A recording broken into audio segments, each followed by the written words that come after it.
BCom part 1 Bharat में आर्थिक पर्यावरण economic environment in India paper 1।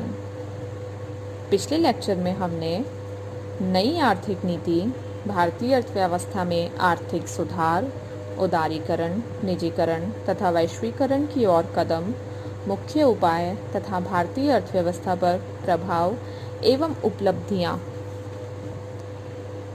इस के बारे में पढ़ा, जिसमें से हमने कुछ महत्वपूर्ण चीज़ें प्लानिंग कमीशन, नियोजित एवं नियंत्रित अर्थव्यवस्था से बाजारोन्मुख स्वतंत्र अर्थव्यवस्था, भारत के आर्थिक नियोजन में निवेश, विकास प्रक्रिया तथा प्राथमिकताओं का निर्धारण और भारतीय नियोजन में विकास की प्रक्रिया एवं प्राथमिकताओं में परिवर्तन की प्रवृत्तियों को संक्षेप में पढ़ा था।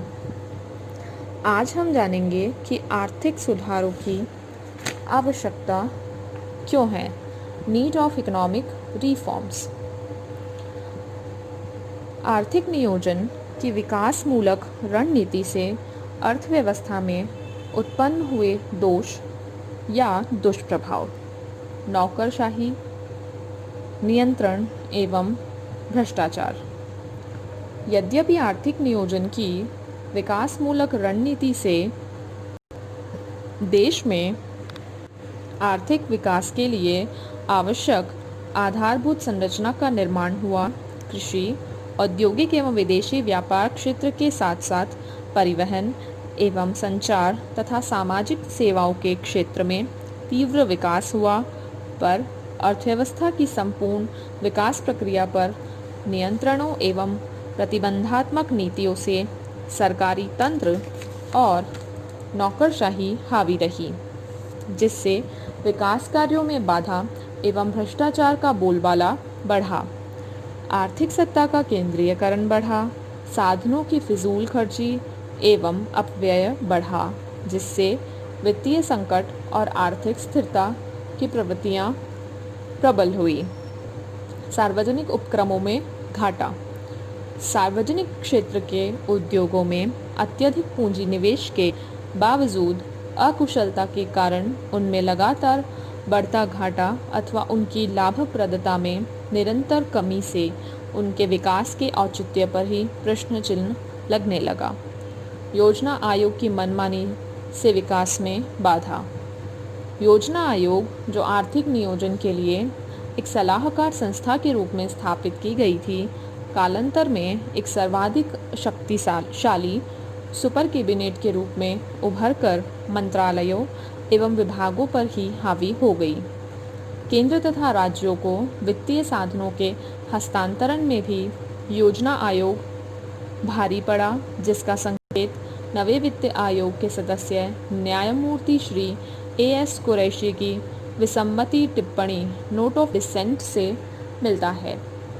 उनके अनुसार 1950-51 से 52 तथा 1989-90 की अवधि में जहां योजना आयोग की सिफारिशों पर केंद्र तथा राज्यों को अनुच्छेद 282 के तहत लगभग 67,947 करोड़ रुपए अर्थात कुल का लगभग 84% भाग हस्तांतरण किया गया, वहां वित्त आयोगों की सिफारिशों पर अनुच्छेद 275 के तहत केवल 12,825 करोड़ रुपए अर्थात कुल का केवल 16% मात्र हस्तांतरण हुआ।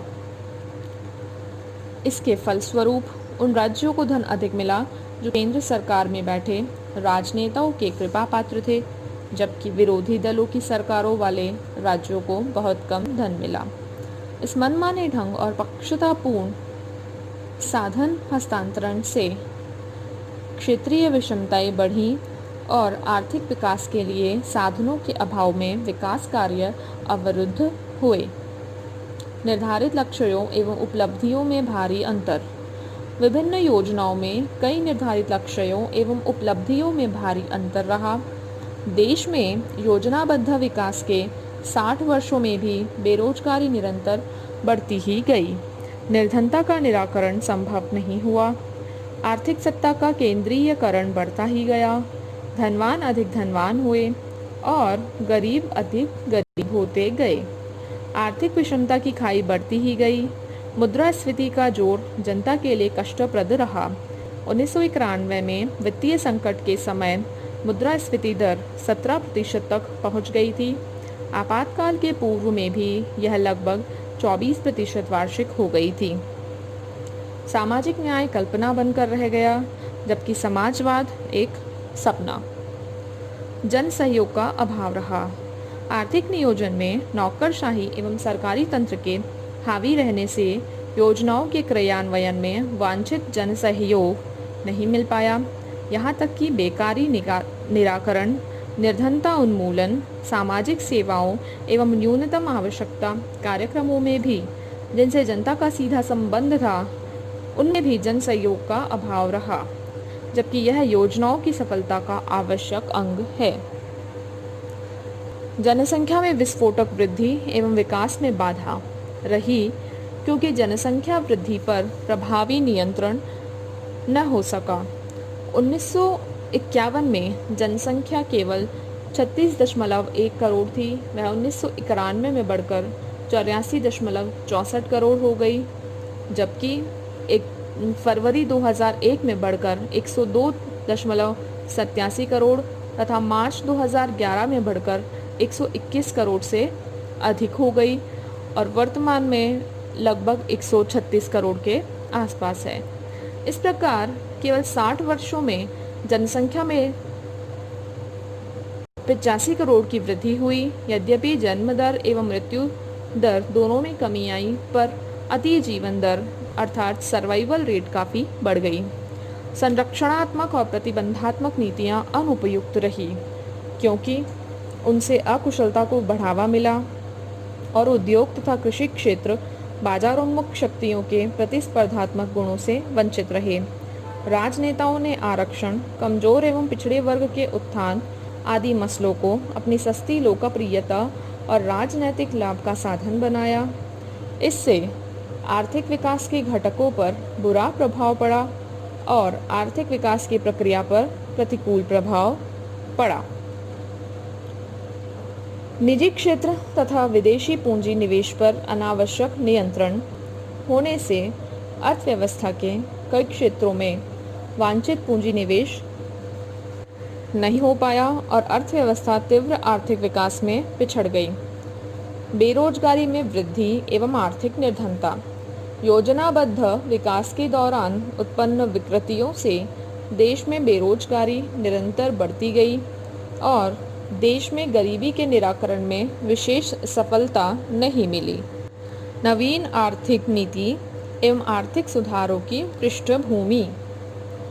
योजनाबद्ध विकास में उत्पन्न दोषों के परिप्रेक्ष्य में जुलाई 1991 में नए आर्थिक सुधारों के लागू होने से पूर्व भारतीय अर्थव्यवस्था भारी आर्थिक संकट में फंस गई थी।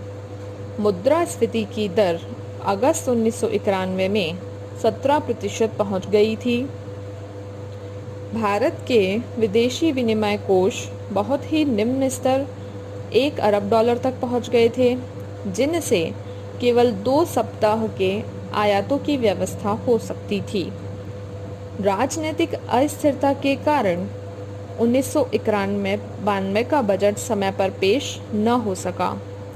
समाजवादी शक्तियां विघटन की शिकार हुई और सोवियत संघ के राजनीतिक विघटन और पूर्वी यूरोपीय समाजवादी देशों में भी बाजारोन्मुख होने की प्रवृत्ति बढ़ी। अंतर्राष्ट्रीय समुदाय भारतीय अर्थव्यवस्था को शंका की दृष्टि से देखने लगा और भारत में निवेशकों का विश्वास डगमगाने से विदेशी पूंजी तथा प्रवासी भारतीयों के निक्षेपों का विदेशों की ओर पलायन होने लगा। मुद्रा कोष तथा विश्व बैंक के बढ़ते दबावों से अर्थव्यवस्था में ऐसी जटिल परिस्थितियां पैदा हो गईं कि भारत को बाध्य होकर आर्थिक सुधारों एवं उदारीकरण की नीति अपनानी पड़ी। तो आज के लेक्चर में हमने देखा कि आर्थिक सुधारों की आवश्यकता किस प्रकार से शुरू हुई ऐसे कौन कौन से दुष्प्रभाव थे या दोष थे या समस्याएं थी जो हमें आर्थिक नियोजन के फलस्वरूप भी देखने को मिल रही थी। हमने देखा कि किस प्रकार नौकरशाही, नियंत्रण एवं भ्रष्टाचार, सार्वजनिक उपक्रमों में घाटा, योजना आयोग की मनमानी, निर्धारित लक्ष्यों एवं उपलब्धियों में अंतर, जन सहयोग के अभाव, जनसंख्या में विस्फोटक वृद्धि, संरक्षणात्मक एवं प्रतिबंधात्मक नीतियाँ, निजी तथा विदेशी पूंजी निवेश पर अनावश्यक नियंत्रण, बढ़ती बेरोजगारी और सत्ता के केंद्रीकरण तथा आर्थिक असमानताओं ने किस प्रकार से नई आर्थिक नीति के लिए एक पृष्ठभूमि को तैयार किया। बाकी की बातें हम नेक्स्ट लेक्चर में करेंगे। आज के लिए इतना ही।